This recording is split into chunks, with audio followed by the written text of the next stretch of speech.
All right. Here is my quick and skinny random, I guess you could say ramble review for Black Panther, Wakanda Forever. Now, this may have some light spoilers, but technically they're not spoilers because they were already kind of put out there. I am not going to go deep into detail. I am going to say my piece, though, on some stuff. So I'm not really going to give details, and that's how I'm going to avoid the spoilers, but I'm going to tell you the things on what I seen.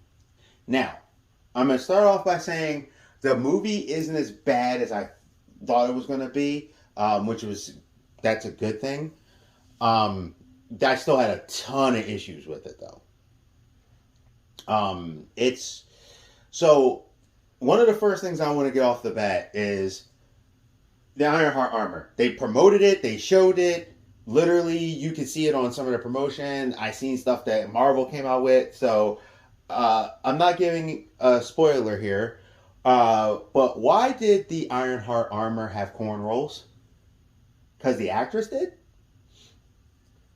Just look at this image and look at the helmet. What? Why? And I noticed it immediately. I'm watching. I'm like, did she have cornrows? Are you serious? So that already is ridiculous. That armor was rudimentary. It was like, okay. There was definitely, even though they did better than they have in a lot of the previous Marvel films, there was definitely some CG issues.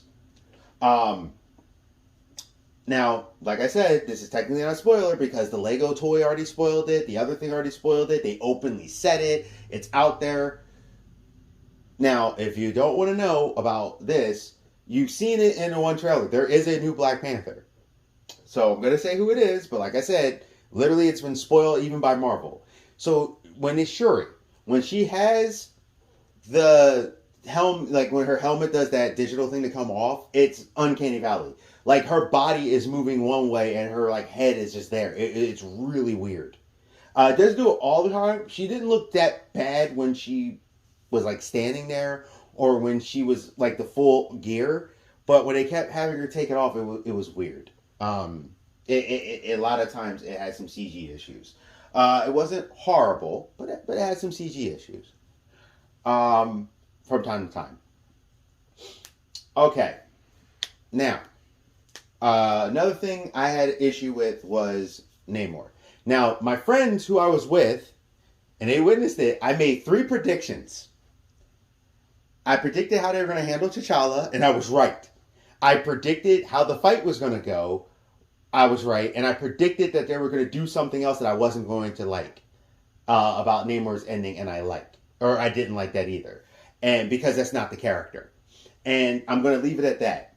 I'm going to pretty much say I don't really like what they did with T'Challa's ending because Marvel has been so on the nose lately.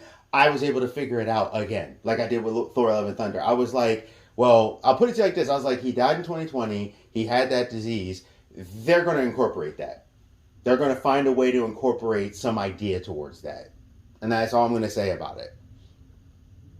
I'm talking about just the idea of his death. They're going to find a way to incorporate things to make it seem peaceful. You'll see exactly what they did. I'm just telling you that Marvel's been on the nose, so yeah. Also, too, the plot to what they did with Namor. I did like that everyone else called him his proper name, which was Namor. I don't like it. The character Submariner's name is Namor McKenzie. I don't like when they take characters' names and turn them into something else. Just use a real name, like Eric Killmonger. That's not his actual character name, but Killmonger is such a good name that it just worked. Or when they did Purple Man and Jessica Jones, they did Kilgrave because it's a good villain. It's a good name that already works, even though that's his real name and his name is Purple Man. For this, I guess he's supposed to be called Khan or whatever. Like I said, they say it in there and the trailer, and it's weird because all right. So Riri Williams felt shoehorned in. I didn't hate her character, which I was actually surprised because I don't really like her character.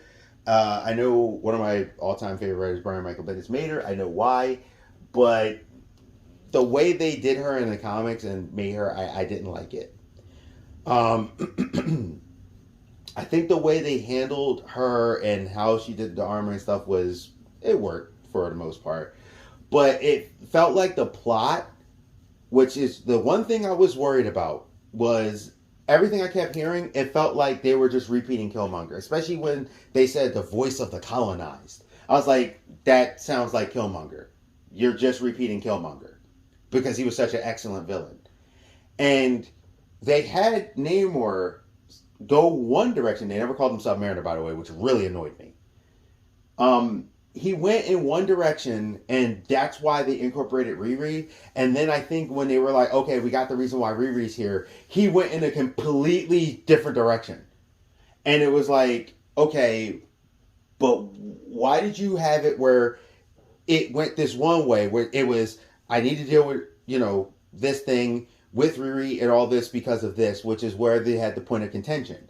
And then it turned into, well, now it's because of this and this and this. And one of the things that really annoyed me, the actor did not do a terrible job as Namor, though. And for what they did, Takulan and stuff, I kind of understood it. And I'm like, okay, I don't hate everything they did.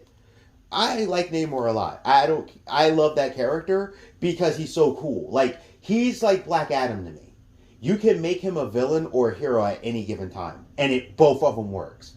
The problem is that the direction they took him felt like Killmonger, when if they would have started it one way, there's a way they could have made that plot work and be natural. And I'd have been like, oh, okay, that totally makes sense. Oh, okay. Because Namor has a certain thing about the surface world. Well, in this one, they kind of did it. And hard to actually, like I said, also I could see he did hit the gym a bit. Like, I was like, okay, you're not terrible. You're not in a tight shape. But he was in a good enough shape. Like, I was like, you know what? I see your muscles. Okay. As long as I didn't want to see a guy who's a swimmer be chubby. And it looked like he was, but it hurt to definitely put in the work. And I'm going to give him credit for that too, by the way. He had a lot of his look did have some Namor, but they like towards the end, I was like, okay, I'm kind of okay with this. Not my favorite look. I'd rather have a pure Namor, but what I didn't like was they did use his Aztec-y kind of thing to be like, well, see, we want to make a racial statement, and I didn't like it because it did bring in an unnecessary race thing. But I guess but at the same time, I understood it gave a background to them instead of just being some random ocean people, and they wanted to get away from Aquaman, so they took the opportunity to do this. So I'll give them a pass overall on it, but I wasn't the biggest fan of everything they did, but it did kind of work.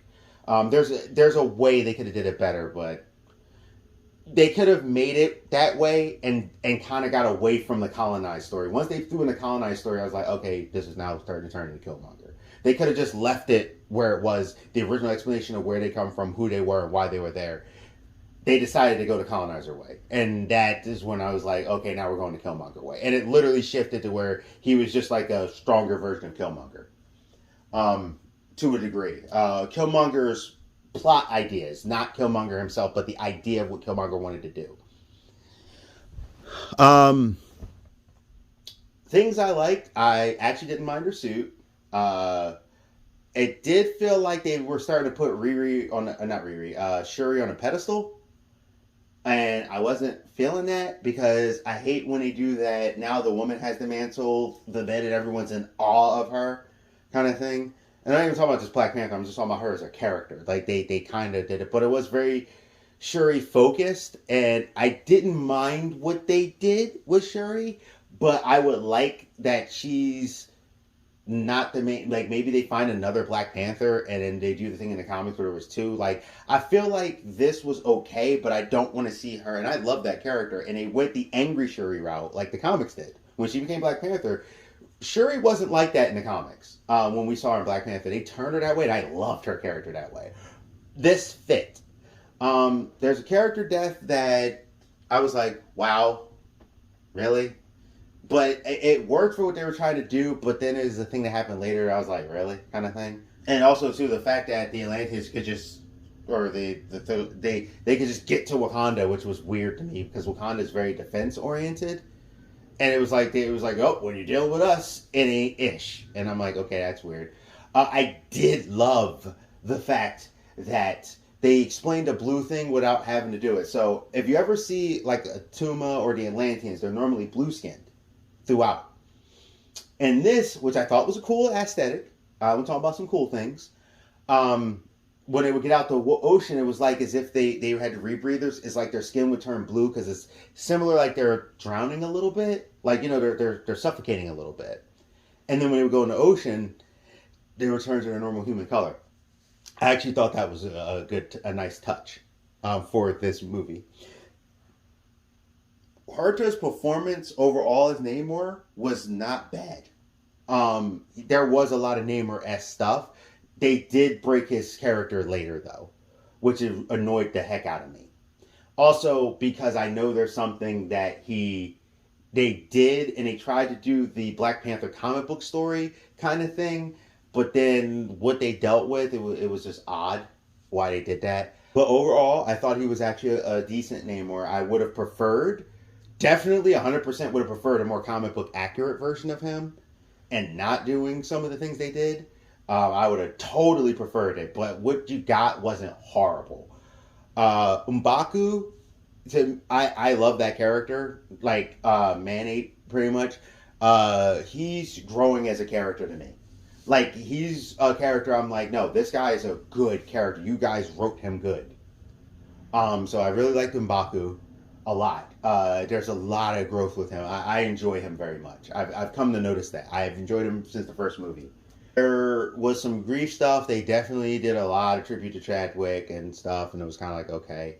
The movie is definitely too long. It's not that it's not necessary. There's ways they could have shaved a little bit of it down. Little pieces here and there. It's like a half hour too. There's only one end credit. So once you see it, you can leave. Because I had to go to the bathroom. I got up, like, as soon as the thing ended, I was like, okay, I got to run to the bathroom. And then I came back on the end credit. The end credit was cool, but I'm hoping it did that leads to something in the future. There wasn't that, this is the next thing in Marvel. It was more of a, okay, I know what you did here. I hope this leads somewhere. So overall, I've rambled on enough. My thing is, the movie definitely needed bacon. The plot point was kind of all over the place because it went, I want to do this. Well, actually, it's because of this. Well, no, really, I want to do this. And now because of this. And because of that, what, like, Namor's thing, it was like he wanted to do one thing here, then he wanted to do something here, and then it was like, what? It was a little, I did find it interesting that it wasn't as bright. And it was the whole Wakanda number, very similar kind of thing, which they're not normally in the comics, but that's what makes them cool, but, you know, it worked for this. So, yeah, my thing is, it needed bacon. It wasn't burnt bacon, because that it would have been on the bad side. There are things they could have done and avoided some pitfalls that actually would have made this better. It also, I'm curious to feel like, I still feel like in the end of the day, for Shuri's thing, it was good, but if they would have just recasted T'Challa, like I said, I think the movie would have been better. I think the movie would have been a lot better and a lot more focused. And they could have did the plot from the comics, which makes that cool, and that could have worked into something a little bit more than what they tried to do. And they're trying to be cerebral about what they did, and just, nah. So, like I said, needed more bacon, or definitely needed bacon. If you go in the movie, will it be terrible? Probably not. If you're one of the people that cried during the trailer, like, seriously, to me personally, that was an overreaction. But hey, I don't mess with people's stuff. I don't see what the point of crying was. Is, you know, Chadwick, all the love in the world. That guy was awesome. But I feel like there's people overreacting. Those people who was like, yeah, you're probably gonna love it. If you're anyone else normal, you're probably gonna enjoy it. If you don't look that deep, you might enjoy it. But I personally think that the movie definitely is not better than the first one, and there was a lot of things that was weak, but they did have some strong performances, and that's what I think. So, needed bacon. That's my thing. I also forgot to mention Okoye. Best thing in that movie. Like, if they wanted to move forward with just Okoye, I'd be down for it. She was awesome. She was great throughout the whole movie. And Angela Bassett's performance, incredible too. Just wanted to add that to this video.